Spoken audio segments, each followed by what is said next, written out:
confirmado muerto ya un Canadian national ken biktima de kidnapping del Setyembre 2015, si John Risdel, alina probinsya del Sulu. Naun informasyon niya confirma lo menos el portavoz del Western Mindanao Command, Major Filomontan, que este tiempo, talina probinsya del Sulu, kaya inkontra el cabeza di Risdel, alina barangay Lower Sinumaan, patikul Sulu del ayer tarde.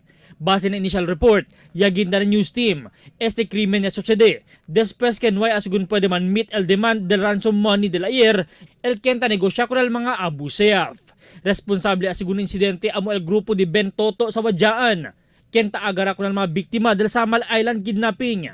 Yaase también publiko el Canadian Prime Minister Justin Trudeau, con el susentido, iase pasaplit con el gobyerno del Pilipinas, si kilaya este taman manage con el sitwasyon.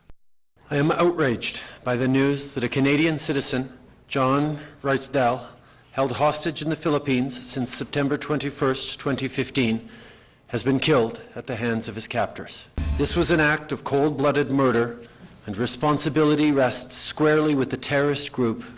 Concentrao ahora el Western Mindanao Command con el operasyon na lugar, 2 semanas después termina el guerra na tipo Basilan, kanya deja kanila 18 soldado muerto. No hay pa también dale komento al AFP con este incidente hasta ese tiempo. Iya puede saber el news team que tiene sila direkta komunikasyon na Canada este mga tiempo. Albert Luna, Dateline Zamboanga.